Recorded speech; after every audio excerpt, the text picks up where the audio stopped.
नमस्कार दोस्तों।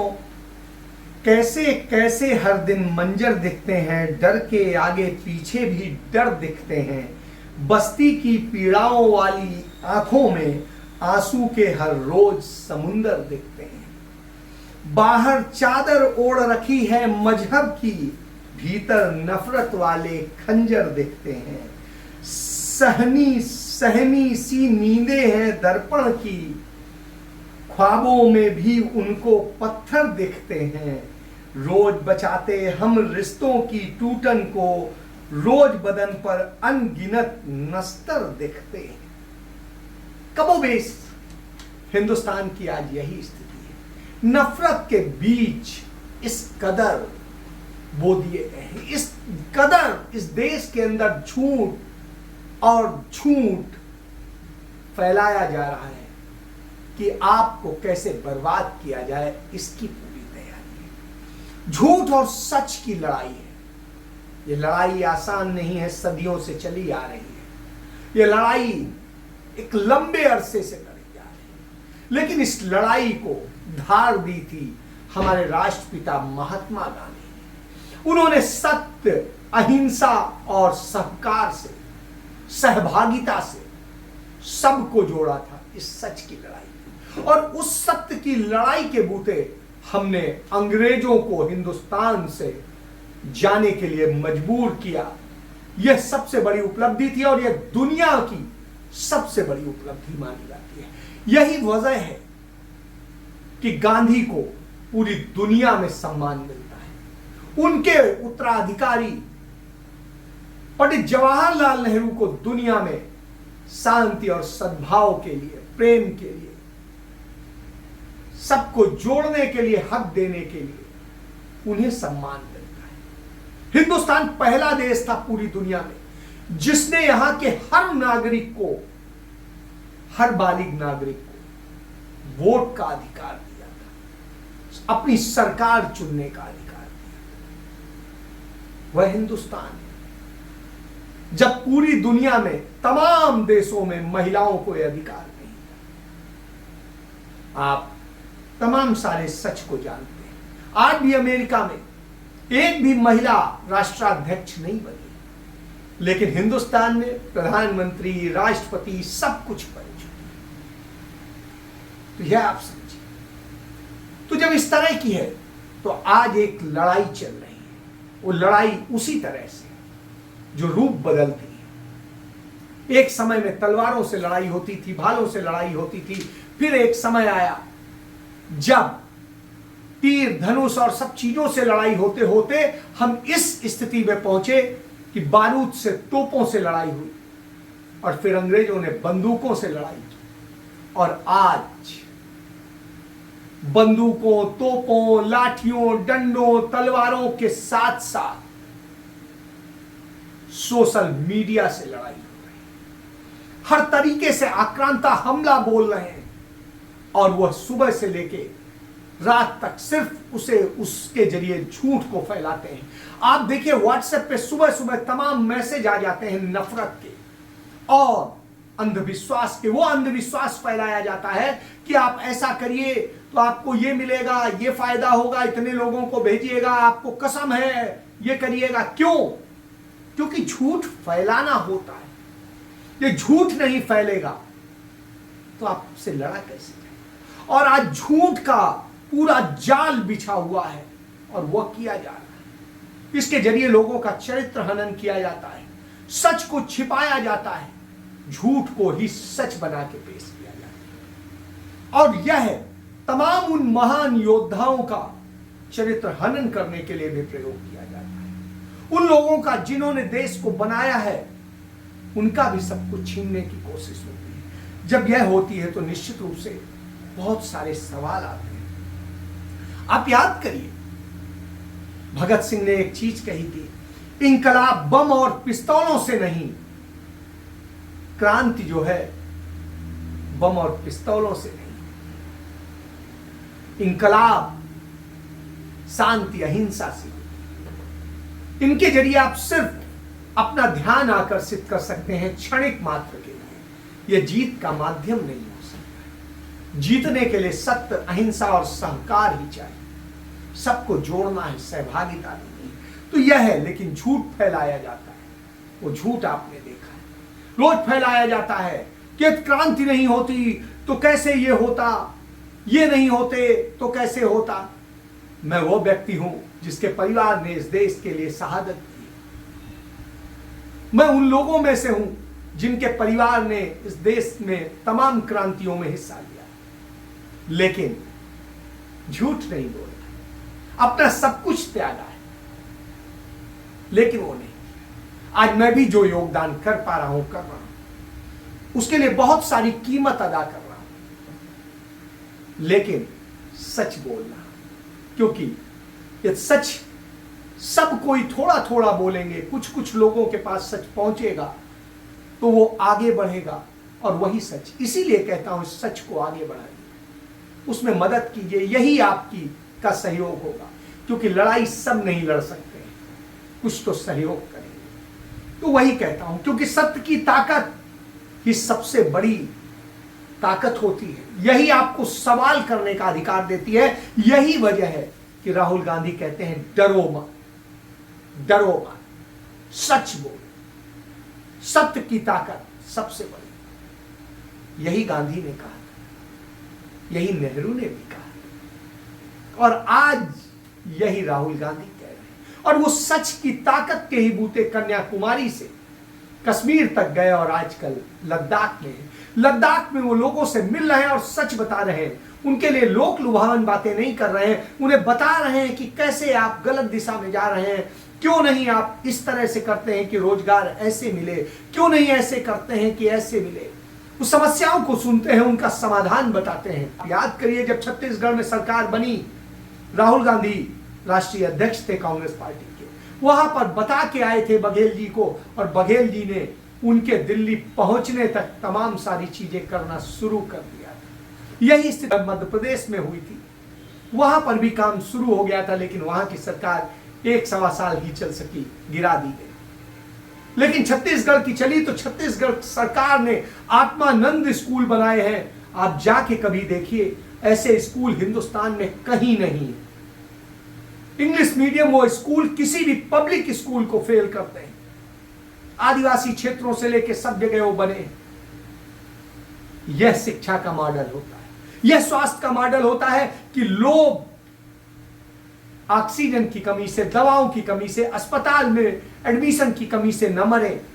जब कोविड था, यह स्थितियां थी तमाम राज्यों में, लेकिन छत्तीसगढ़ और राजस्थान ने आयाम स्थापित किया। सबसे ज्यादा अच्छी अस्पताल की सुविधा दी, शिक्षा की सुविधा दी, और उसका नतीजा है वहां लोग बढ़ रहे हैं, आगे बढ़ रहे हैं। सबसे कम बेरोजगारी है छत्तीसगढ़ में। यह उदाहरण है, इसलिए छत्तीसगढ़ से सीखिए। यह सफलता है, यह राहुल गांधी के विजन पे काम करने का नतीजा है। तो यह स्थिति, तो वही बात राहुल गांधी लद्दाख में सिखा रहे हैं। वो मिल रहे हैं वहां के पूर्व सैनिकों से और सबसे हालात जान रहे हैं, सीमा के हालात जान रहे हैं, समझ रहे हैं। वो खुद भी गए तमाम जगह और स्टूडेंट्स से मिल रहे हैं, बाजार में जा रहे हैं, वहां के भाव पता कर रहे हैं और उनसे चीजें खुद खरीद रहे हैं, उनके साथ पैदल चल रहे हैं, उनके साथ बात कर रहे हैं। यह भारत जोड़ना होता है। तो वो सहकार कर रहे हैं, सहभागिता कर रहे हैं, सत्य और अहिंसा के साथ, लड़ के नहीं, झूठ बोल के नहीं। यह क्योंकि उनके मन में दर्द है, क्योंकि वो उस परिवार से आते हैं जिस परिवार के 11 लोगों ने इस देश के लिए शहादत दी।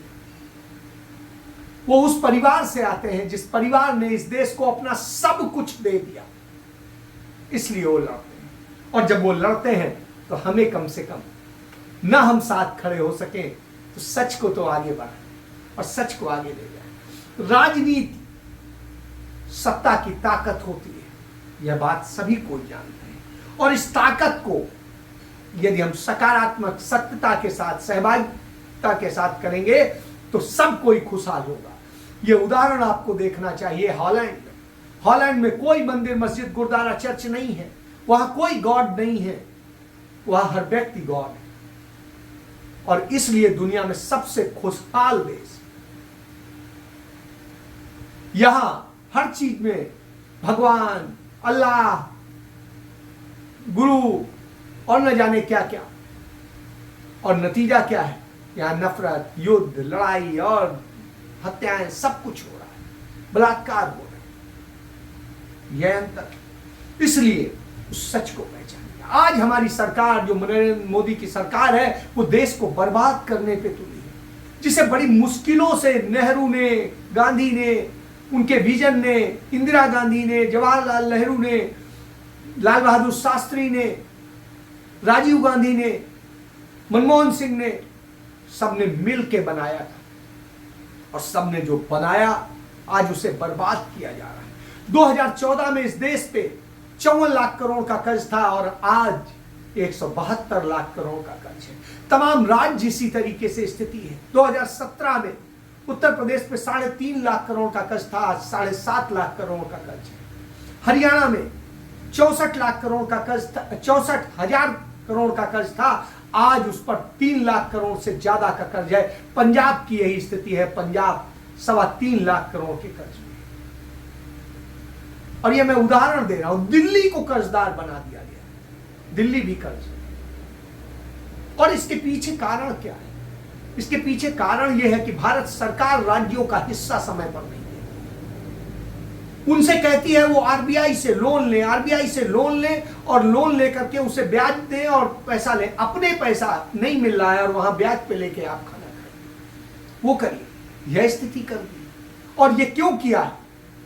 क्योंकि भारत सरकार ने, जो इंदिरा गांधी ने बड़ी मुश्किलों से, सूदखोरों से बचाने के लिए इस देश के लोगों को बैंकों का राष्ट्रीयकरण किया था। 27 बैंकें जो थी, उन बैंकों को 15 बैंकें खत्म कर दी गई, और अभी बहुत सी बैंकें खत्म करके सिर्फ 4 बैंकें रखने का है, क्योंकि अब सिर्फ 12 बैंकें बची।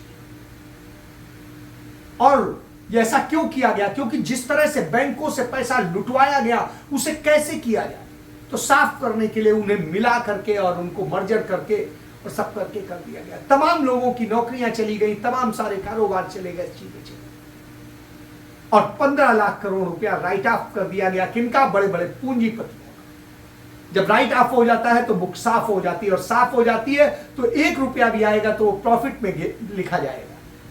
इस तरह का झूठ फैलाया गया। इस तरह से अर्थव्यवस्था को नरेंद्र मोदी लाल किले से कहते हैं हम अर्थव्यवस्था ये बनाएंगे, कर्ज से बनाएंगे, झूठ से बनाएंगे, देश को बर्बाद करके बनाएंगे। पीएसयूज बेच दिए गए, उनका पैसा निकाल लिया गया, और वो पैसा करके हजारों लाखों लोग बेरोजगार कर दिए गए उसमें। इसके बाद जो पीएसयूज हैं उनमें इसकी टोपी उसका सर करके चलाया जा रहा है, और इस तरह से किया जा रहा है। हालात ये हैं, देश के अंदर 1100 ऐसे प्रोजेक्ट हैं जो प्रोजेक्ट की घोषणा हो गई, सब कुछ हो गया, कुछ पे काम भी शुरू हुआ और काम ही नहीं हो पा रहा है। कुछ डिले हैं, कुछ शुरू ही नहीं हो पाए, कुछ का अभी अता ही पता नहीं। और इस हालत में आकर के देश की स्थिति क्या हुई?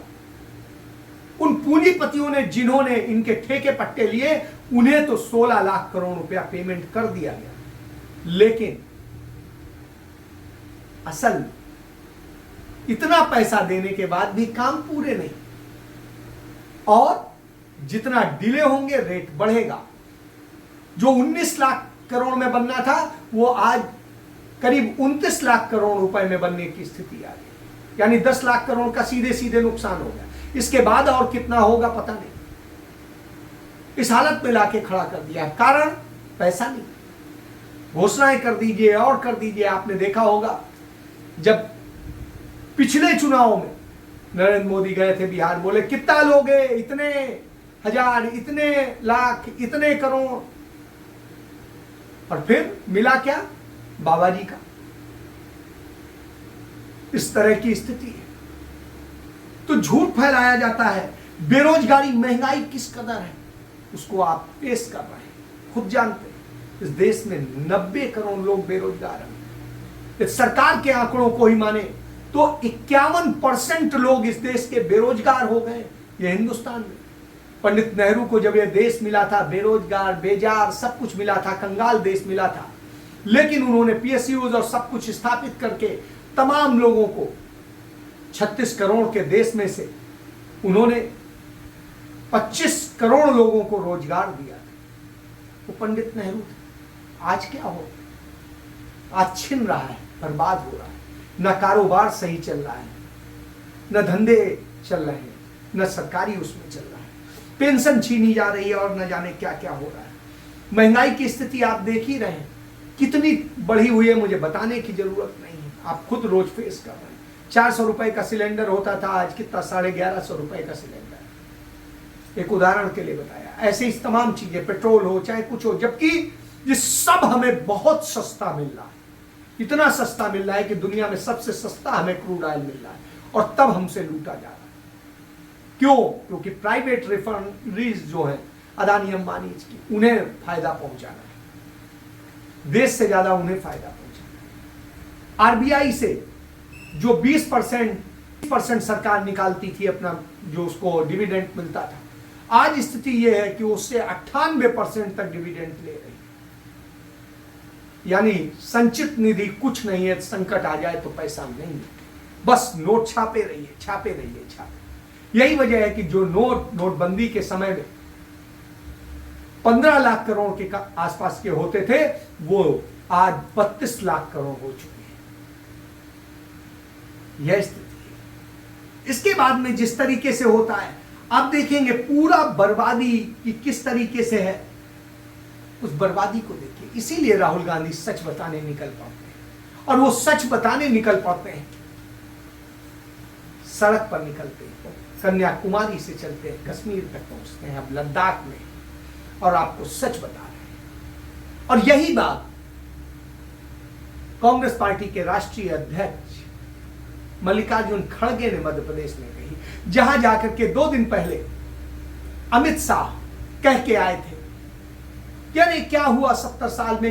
मैं स्पष्टता से आज कांग्रेस के नेताओं का आह्वान करना चाहता हूं, मध्य प्रदेश की जनता को गुमराह करने की जगह ये हमारे रिपोर्ट कार्ड का आप जवाब दीजिए, और हिम्मत है तो आपके 50 साल का रिपोर्ट कार्ड लेकर आइए। तो भिलाई स्टील प्लांट किसने किया, ये रिपोर्ट उसको दे दो। इंदिरा सागर डैम किसने बनाया, फिर ये भी रिपोर्ट उसको करो। आईआईटी इंदौर, आईआईएम इंदौर किसने बनाया, एम्स भोपाल किसने बनाया, Maulana Azad national institute of technology किसने बनाया, रानी लक्ष्मीबाई इंस्टीट्यूट ग्वालियर किसने बनाया, चंबल घाटी प्रोजेक्ट किसने बनाया, ये सब रिपोर्ट उसको दे दो। वही गिनाया आज मल्लिकार्जुन कि पिछले 21-22 साल से वहां सरकार किसकी है, भाजपा की सरकार है, और उसके बाद आप कहते हैं क्या हुआ, और सड़कें और सब कुछ, हालात बद से बदतर हैं। और वहां जो कुछ बना है वो कांग्रेस के शासन में बना है, चाहे आईआईटी हो, चाहे आईआईएम हो, चाहे कुछ भी हो। आपने क्या बनाया, आपने तो बेचा है, खत्म किया है, नौकरियां भी खत्म की, पीसीओस खत्म किए, बैंक खत्म किए, अधिकार खत्म किए, अब संविधान खत्म कर रहे हैं, लोकतंत्र खत्म कर रहे हैं, तानाशाही स्थापित कर रहे हैं। यह और राहुल गांधी इसका विरोध करते हैं तो वो आपको सपने में भी दिखते हैं और उन पर हमला बोलते हैं, झूठ बोलते हैं। आपके पास झूठ है, उनके पास सच है।